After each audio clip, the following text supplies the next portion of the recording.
I'm Candace Hansen, one of the founders of Canopy Roots, and one of the co-designers of the BCR program and the implementing program manager of the Minneapolis BCR. Canopy Roots has recently hired a new program manager for the Minneapolis BCR. As she starts her role, Cherie is spending some time talking with me to learn more about the history of the BCR. Cherie is her name. She won't be on screen, but you'll hear her asking questions. Welcome, Cherie. Building the BCR has been a rocky road. One thing that we've likened it to, as we've spoken about it over these years, is like building a plane while flying it. But it has been impactful and rewarding work. First, though, it's really important to state upfront that building this response has been a massive group effort on the part of many important stakeholders, particularly at the city of Minneapolis. So for the purposes of today's discussion, we'll only talk about what it's like from Canopy Roots perspective, but we don't want to confuse anyone about the fact that, there were definitely more people involved in this who were really important in making this happen outside of Canopy Roots. So, Shri, what would you like to know about the program? Well, who was Canopy Roots before the program was launched? Yeah. Well, at first, we were Canopy Mental Health and Consulting, which was a small local for profit mental health treatment services organization started in 2017 officially, but expanded in the end of 2019 to involve other partners and add additional clinicians. Um, the main question that we get up front usually is why for profit, and it for sure is a unique identity in this field of work, and so folks are often surprised and sometimes suspicious of it, but which I attribute to a lack of information. um, our goal with starting the company was not to make profit, but to start something that we were passionate about and provided the service that we think was needed. But also, we needed to start it in a way that was accessible for us, to ensure the company maintains its purpose too, as time passes. Um, we noticed what we saw as our field's kind of very sort of extreme attachment to the status quo, which was sometimes happening at the expense of Black folks and people of color and historically excluded groups. And we'd seen this other places we worked. And so we also knew that if we had a board like a nonprofit has, we'd be taking a risk to give others power, to kind of take the company in a direction that did not was not what we wasn't according to the original vision. Um, we also needed the ability to personally ensure the survival and the longevity of the company, given that we put our family's limited personal resources into the company. And we are not folks from economically or socially privileged backgrounds. It was started by four middle class clinicians, working folks, three of us Black folks. And yeah. So, another thing is that starting a for profit organization, a lot of people don't know this, is actually a lot cheaper and faster and easier. Required a fraction of the time and the legal fees. And for people with limited time, capacity, and financial resources, for profit direction is definitely more accessible. Um, and so, we decided to start Canopy because we noticed that in places that we work, Black folks and folks of color, poor folks, folks from marginalized backgrounds, were not served really well all the time. There was what we noticed as a kind of a conflict aversion, as well as, like I mentioned, the attachments to status quo that sometimes prevented difficult conversations about justice and about the needs of culturally diverse groups. And also, we saw how very often the kind of dominant American culture, white culture, was kind of applied to people of color or marginalized folks as the standard for how they should behave. And they were often pathologized if they didn't adhere. This interfered with treatment processes at best and did harm at worst. So we adopted a unique set of values and norms, which we hoped could create a workplace culture where folks of color would be better served, and also where Black, Indigenous, and folks of color who are our employees could be retained and well supported. Um, in the end, what the goal was is to exist to provide high quality treatment services to the populations that we saw needed additional care and support with adherence to our unique values and norms.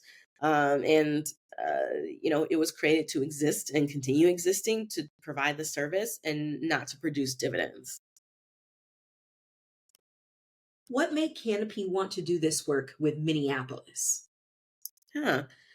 When we first received the RFP in early 2021, we weren't seeking government contracts. We were not on the list of people that these RFPs got sent out to. Someone actually forwarded it to our company's general information email. When we read about it, we were really excited that just something like this was being done, period. And it did get our creativity going.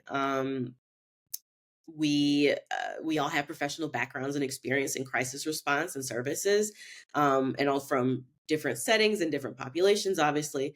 But at first, we still decided not to apply because we just thought it was pretty unlikely that we'd be chosen over larger local companies. We also didn't have a lot of capacity at the time because of other things that were going on. And then so we kind of set it aside, and then we were re-invited to apply. And while we still assumed that there was no way we'd get the contract, we decided that in an attempt to adhere to our vision and values, we thought we would at least apply. We also really were confident that if we were selected, we could do this in a way that was really, really excellent and also met the needs of the most vulnerable populations in Minneapolis. Much to our surprise, we were selected. And then we consulted with attorneys and we decided to establish a separate company called Canopy Roots. The whole purpose was to protect our original company, Canopy Mental Health and Consulting, or Canopy MHC, from liability. At the time, we didn't know of any private companies that were doing this work, and we were venturing into a new area of the field where even it was hard to get insured because people didn't understand what the liability would look like for this work. But we knew that other first response work can be risky, and we knew that our people and our company would be taking on that risk, also similar risk, by going out into the community as first responders. So we ended up creating what we call two sister companies, where they are technically separate companies, but they share upper management, and both companies proportionally fund the cost of the upper management staff that oversee both. What was the service like when it started as a pilot?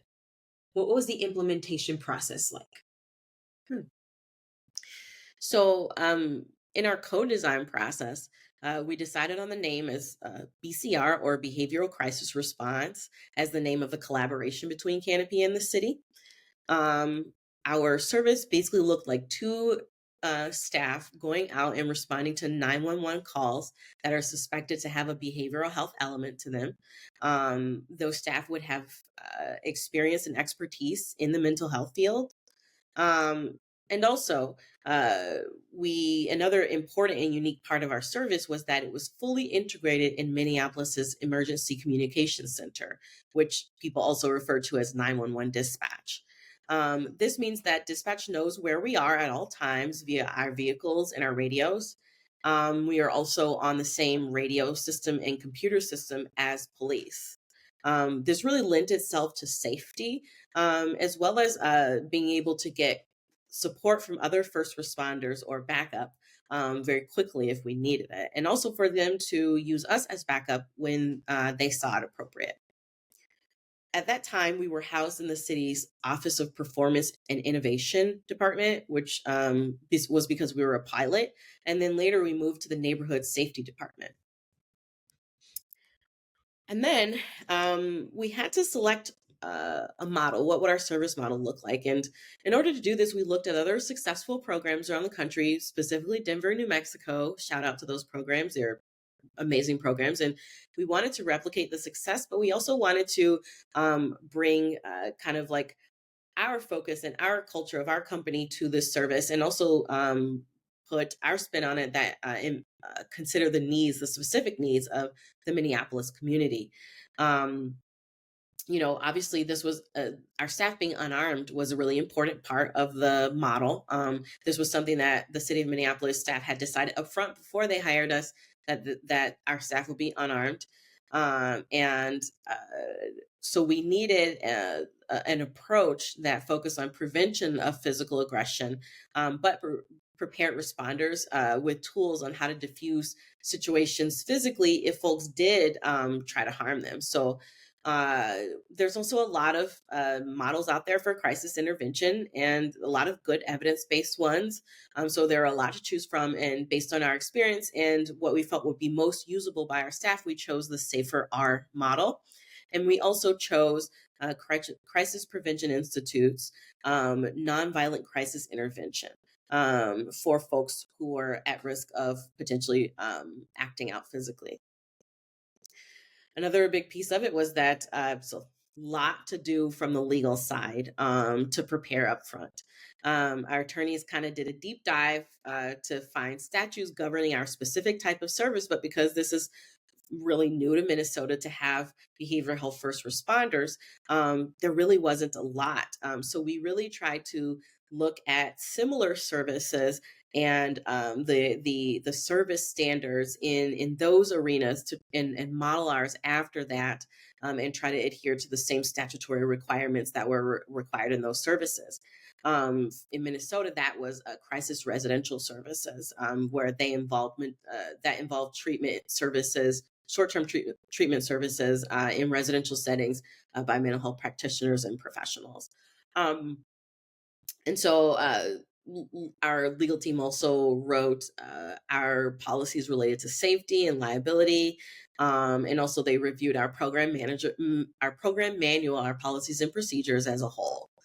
We came across quite a bit of opposition at the beginning, which anyone who's ever blazed a trail or done something different can relate to that. Um, Pretty much out the gate, there was a lot of negative press, and it actually ended up working to our benefit, actually, because we were looking to hire a lot of people at one time, and the press that came out really actually people were saying that they applied to these jobs at the BCR for the BCR because they read the news stories. And so even though it was negative press, it was drawing the staff who were passionate about the work and the cause. We also, unfortunately got some direct and indirect opposition by individual police officers. Though I want to state that the key administrative roles within the police department were really supportive of us and really helped and worked with us closely in the rollout process. This scared our staff a little bit, but overall we had some really brave and confident staff. They were very experienced. They knew what they offered in terms of this, mental health services, and they also leaned on each other as a team when some of the kind of more scary, intimidating things were happening.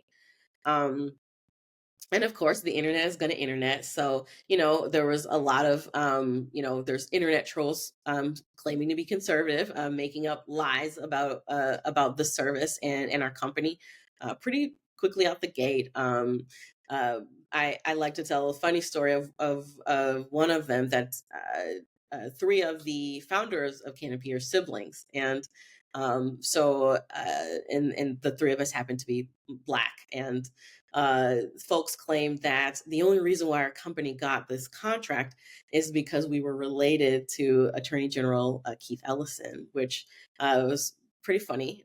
I'd never met the guy. None of us had ever met the guy. That would be kind of cool, right? If we were. We also kind of on a more scary note, there was a lot of statements on social media about claiming that our company was stealing money from taxpayers via this contract somehow, and saying we're taking calls and not taking calls.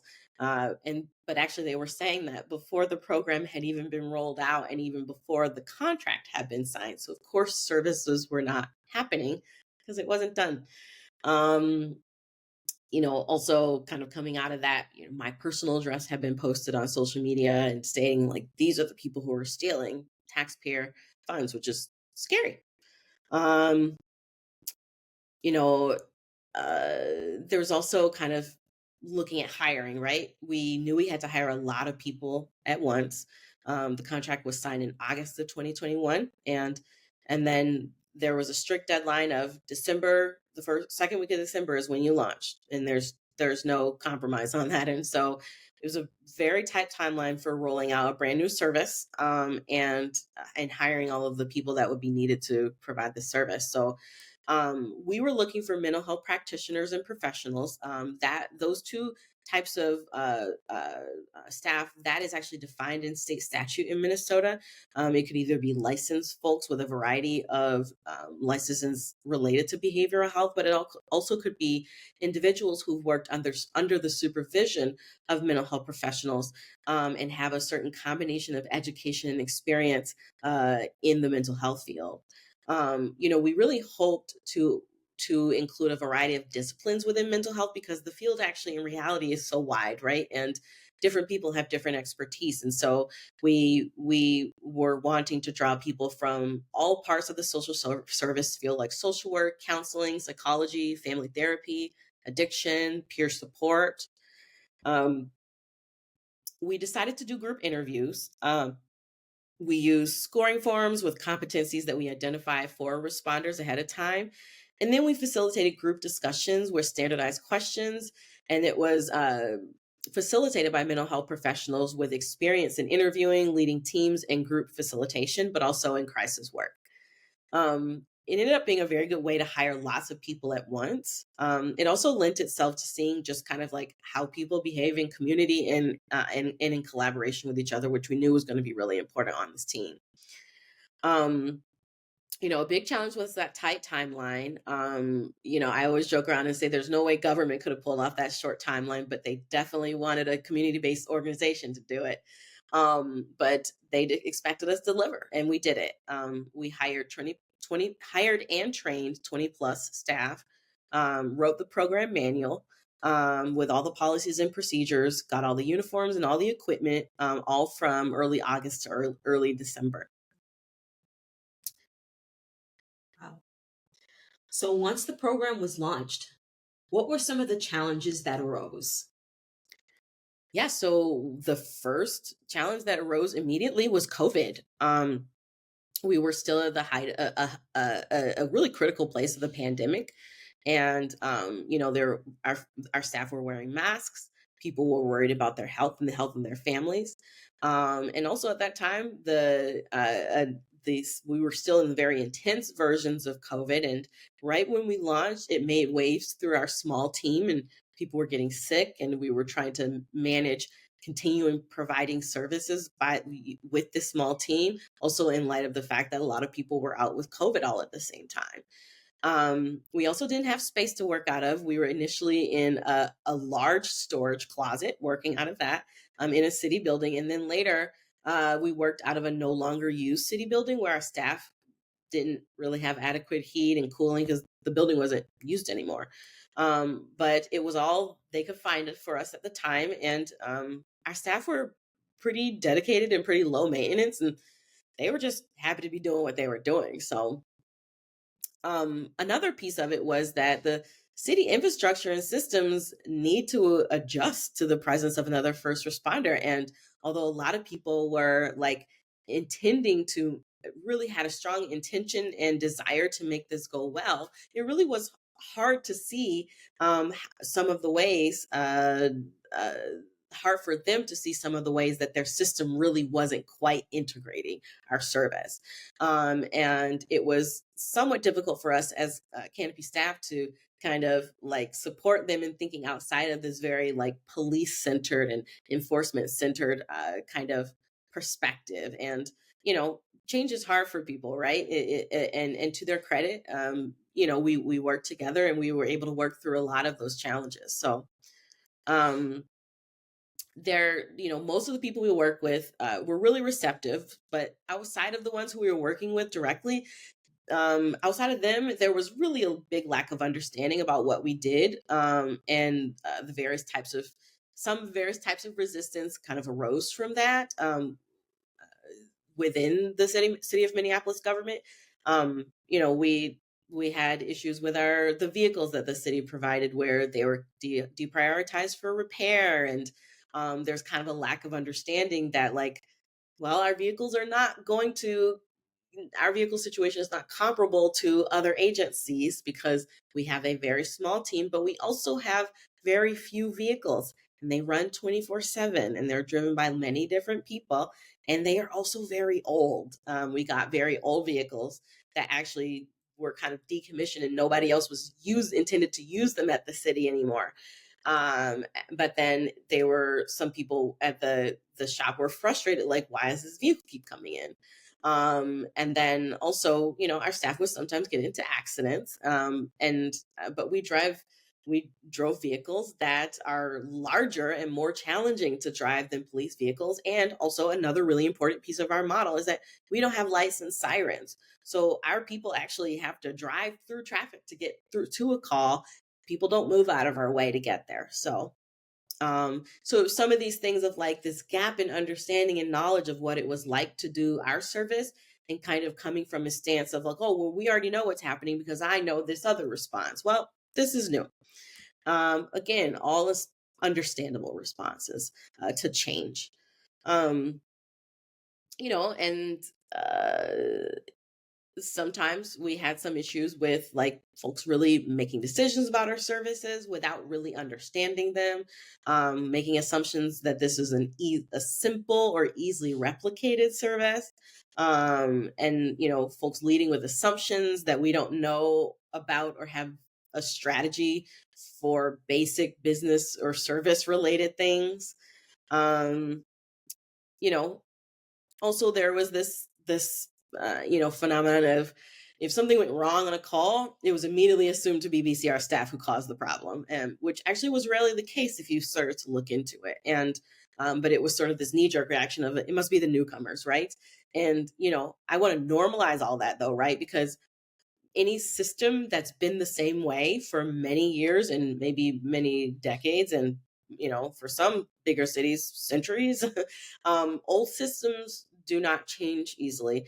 And it's not the fault of one individual or one group of individuals. It's just that it takes endurance, it takes bravery, it takes willingness to have difficult conversations. And even as we were navigating all these things, our counterparts at the city of Minneapolis that we were working closely with really matched us in this as we moved through these problems. One thing I want to say, though, too, is that specifically with the police, about a week into the services, the resistance that we were getting from individual officers changed almost immediately. They basically saw the benefit of having the BCR to take certain calls, and then they started to also see how we work. We developed a lot of really good working relationships with officers, but we were also able to maintain, which was done intentionally on our part as a company and as a service, to maintain our own culture, separate culture that didn't start to bleed into police culture, which is for them, and we have something that is separate, and it needs to stay separate. We also had to ramp up to 24/7. At first, we started out 8 hours a day, 5 days a week, and that was the rollout. And then eventually, it took us about 1.5 years to transition to 24/7. We eventually added weekends, and then we added nights and overnights. Same process as hiring that we had at the beginning. Throughout the pilot, we've had exceptionally positive feedback from the community. And then also, there's been a few political things. The internet trolls have continued here and there. Sometimes folks listen to the radio, and they make assumptions about what they've heard, and it becomes something that gets twisted and put on social media. My favorite story is cabinets full of snacks. One of our council members in Minneapolis was throwing shade at our budget and our service, but trying to do it low key, and was kind of fixating on the snacks that we had in our office. And anyone who understands crisis services knows that a bottle of water or a nutritional snack can be a reliable and effective tool to support de-escalation and rapport building when you're responding to a call. And so continue with that theme of people who don't understand the service or know what we're doing, um, you know, uh, kind of being loud about criticisms that don't actually make a lot of sense. Um, we also, it took us a little bit longer to build relationships with local EMS and fire. They didn't immediately see our utility because it wasn't seen as a benefit to them, but they also lacked understanding of how we work and what we do. And it had the same kind of adjustment process that anybody has when you're introducing some new aspect of the job. And also, they have stressful jobs, right? And it's just one more thing to worry about and think about. So that was understandable. What has the pilot phase been like for staff? And what's been the staff's overall experience? Yeah, I would say overall we've had strong staff satisfaction from Canopy's BCR staff. When there have been dips, our staff engagement process that we have set up helps us understand the concerns and address them as best we can. One of the challenges though is that a lot of the things that staff are struggling with, we don't Canopy doesn't always have control over and are really lie with the city. And so we often then have to kind of balance this line of like advocating for our staff, but also kind of being able to play our role in the system that we're just one piece of. So, um, the health and well-being of the responders is paramount to us, is a central part of our values to attend to their wellness. And we have a lot of things built into how we work and even just a variety of our approaches internally that supports their well-being. So we've had to make a lot of adjustments for our staff based on their needs. And we've had to make tough decisions to ensure that they're getting what they need from their program leadership too. Um, you know, this work did immediately attract passionate and dedicated folks. However, we did find that everyone who is enthusiastic about this work isn't always a good fit to do it. One thing that I've noticed as a program manager as well as an executive director is that some people would see Canopy's values from the from the outside and feel like, oh, cool, progressive values, and kind of equate this with an organization that engages in political activism. And then so those staff would join, be very excited, and then they become disillusioned when they see that we're staying in the lane of our services, and that we don't typically veer into political issues that aren't directly related to the purpose of our service and of our company.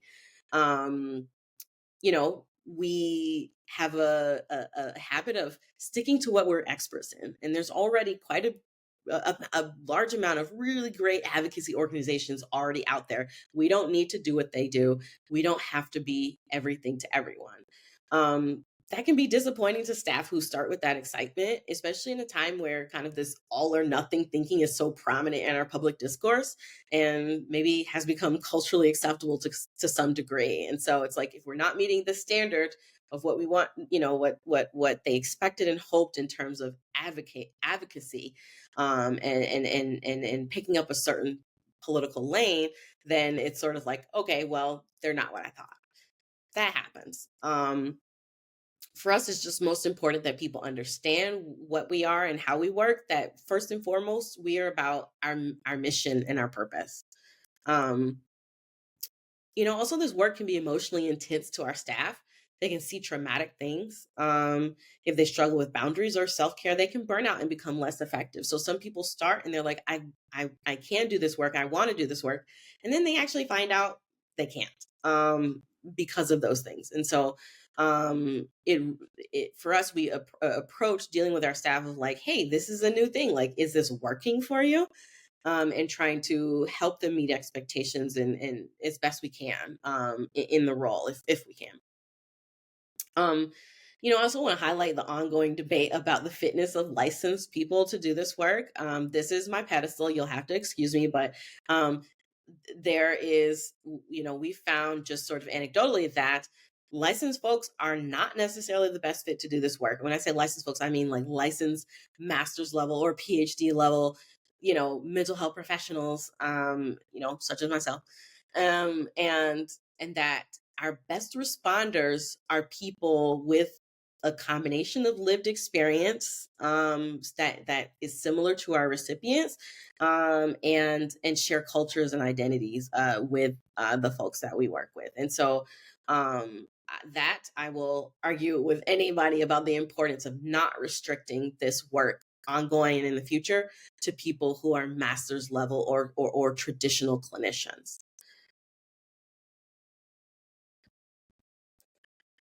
Is the program still considered a pilot now?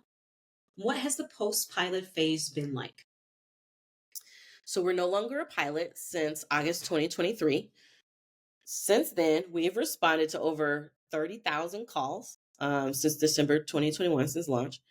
And that's with 0 injuries to service recipients, a couple of minor staff injuries, and also, very importantly, 0 paid out in legal defense fees or costs for settlements or claims or lawsuits brought by service recipients or community members. Um, you know, we've a lot of things have improved since then. We've been able to obtain space, a home base for responders, and after additional funds were allocated to the BCR budget, and also from generous contributions from the Polat Foundation for the build out of the responder space. We still take 80% of our calls independently, though the other 20% we collaborate with other entities, typically police. And that's usually done at the request of other first responders, which is something we actually didn't anticipate would happen at this frequency. But as they see how we work, they are like, oh, they can help. And as we develop those working relationships. Recently we dealt with the issue of scope creep, which typically happens. It's pretty natural and normal for these types of models and services where the need is bigger than what our original scope had, kind of carved out. As dispatch and as folks are looking at 911 and 911 calls, they start to see, well, all of these don't have to be taken by police, not just behavioral health calls, but there's this whole other set of calls also that it's not behavioral health related, but also police doesn't have to take them. And so there was this process of sort of sending those to BCR, even though they were outside of our scope, and in our staff saying, okay, sure, we'll help because we want to be helpful, and going along with that. And we kind of had to pull back on that because there's some liability issues associated with going outside of our scope. And that's one of the things that we have to do as an organization who's not a government, and also an organization that's not, doesn't have a bunch of cash on hand. We have to protect ourselves legally. And so we did need to pull back and stick within our scope. We did move to the fire department. That was a little bit of an adjustment because it happened quickly. So we're no longer under neighborhood safety, and now we work within the fire department, and they manage our contract. It's gone well overall, despite the adjustment process. There's been some changes in norms and expectations, but overall, very workable and very enjoyable. We have entered the part of our service where we really want to and have needed to measure our success based on something other than call diversion. Now, when they originally started this, created this model before Canopy Roots even came on the scene at Minneapolis, it was really important for them to say this, we can't necessarily be measured the same way as other first responder organizations, like by call time or response time, because we don't have licensed sirens, and also because behavioral health interventions take time. But then we also still feel like, yes, there is a value in diversion, but also there's other things that we need to put in place to measure effectiveness outside of call diversion. And so we really have been wanting and trying to look at the impact on the public safety system overall of this service. And so we've had community entities, university researchers, students reaching out to support us in measuring our impact and measuring the effectiveness to improve our response based on their study of this program and service. So we hope to work with the city to develop measures for success beyond just amount of calls diverted. And with that, what do you hope the future holds for the BCR? Yeah. You know, it's an ongoing discussion, right? Like I have, because I'm always thinking about how to improve the service and how to, provide the best results and outcomes for the citizens of Minneapolis. I have tons of ideas, right? But some of the ones that I put forward recently is, um, you know, I recently proposed to Office of Community Safety to expand to community responders to take more call types. Though remember those call types I was saying that they realized didn't have to be taken by police, but were also not behavioral health related specifically.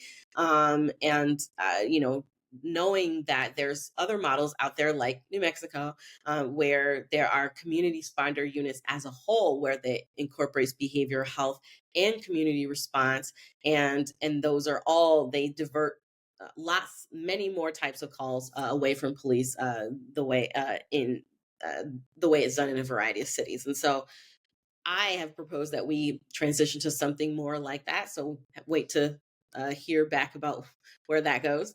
And also, we've Canopy Roots has been working in other cities to provide behavioral health first responders as well as community responders. And in LA, we work in Hollywood, providing a community responder service for 911 calls related to homelessness. And we've learned a lot about how those folks answering 911 calls are also in a really good position to do some follow-up and some case management in a way that's already pretty seamless, because they've already developed that rapport. And so if the funding were there, I would propose that as well. And so we're also just looking forward to incorporating lessons that we've learned from work in other cities. And so that is one thing that's really nice to be able to, nice about this work, is that our work in other cities, we learn from that too. And it informs the improvement of all of our services across the country.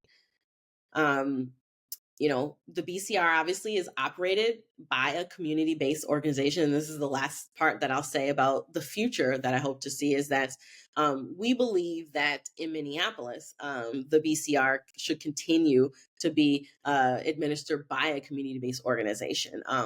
Obviously, that's not an opinion that everybody shares. So we're not sure what the future holds. But, a few things that I've seen is that, like, I'm guessing, I mean, the folks who work at the city can correct me if I'm wrong, but I'm guessing probably our response might be a little bit more cost effective at this point. There's not as much bureaucracy. We're a small, lean organization. We have very few staff doing a lot of things, and at this time, it might be cheaper for a community based organization to continue doing this. Also there's a trust issue with public safety system, right? Particularly Minneapolis. And I know one of the things that the staff on the city of Minneapolis were doing before Canopy Roots came on the scene is that they really reached out to community and took a lot of time to find out what the community wanted in alternative response and how they wanted to see it look in Minneapolis. And one of the things they said loud and clear is that they don't want it done by the county. They don't want it done by the city. They feel like they trust a community-based organization more at this point. Will it stay that way forever? I don't know. But I think, though, that that's important to hold front and center as we talk and think about what the immediate future of this program should look like. This is what the community said they wanted. Um, I also think that, this service at this point, in being so early in this type of work and this being a newer type of work, it definitely benefits from being nimble and being able to make rapid adjustments based on feedback and research. We observe that as a company, we're able to make an adjustment much more quickly than our, government counterparts, usually due to bureaucracy and when changes need to be made. So one risk with a service like this is if a practice that isn't working continues, then community sees that and the service loses credibility and community support. So we need to be able to adjust things quickly, right? You also need to be able to have